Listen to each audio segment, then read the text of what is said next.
Hey SEC family, thank you for tuning in to another video devotion. Today I want to talk about how love expects the best. 1 Corinthians 13:7 says, love is always hopeful, it's forward-looking, it's optimistic. It does not get stuck in the past. It's not always looking backwards. Lasting love is hopeful. The same verse in the Message paraphrase says, love always looks for the best. I don't know if you know this or not, but people tend to live up to our expectations of them. We tend to shape the people around us by what we expect of them.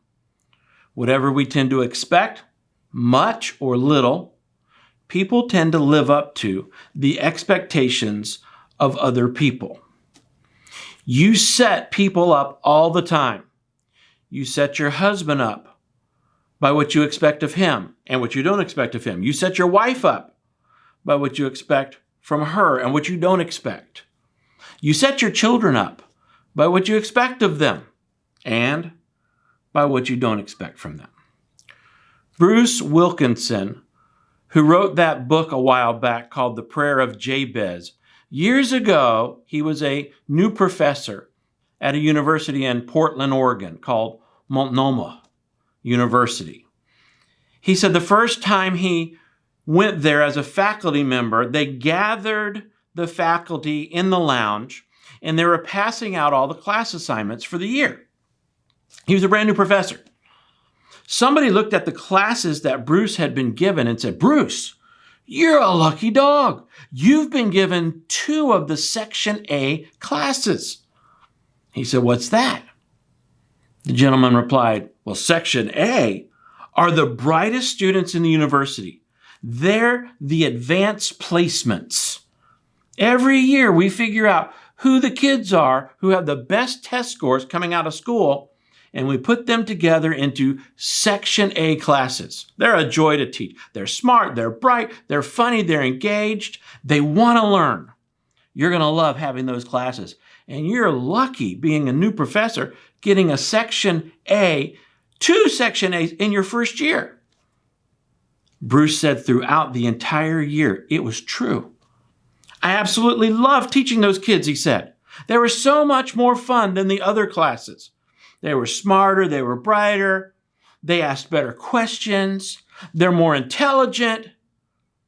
It was a joy to teach the Section A classes. He said at the end of the year, they were gathered in that same faculty lounge again, waiting for graduation plans to happen. And he made the comment to his department supervisor, man, I sure hope I get the Section A classes again next year. The supervisor looked at him and said, Bruce, there is no Section A. Oh, yeah, there is. One of the professors told me. No, Bruce, we canceled that program 6 years ago. He didn't believe him. He went back and got out his grade books. Sure enough, those 2 classes got more A's than the others. The others had B's and C's, but those 2 classes had A's, A's, A's. He goes on to explain, I had set them up with my expectations. I expected them to be better, and they were. That's something to think about, because I got to ask you, who are we setting up like that? We can set people up with our nagging, which brings them down. You're always doing this. You're always doing that. What we say and when we say it guarantees a perpetuation of the past. We need to remove that from our vocabulary. You always do this. What are we doing? We're labeling. We're setting them up for failure. Here's a helpful hint. Don't tell it like it is. Tell it like it could be. That's love. Love always expects the best, especially with our kids.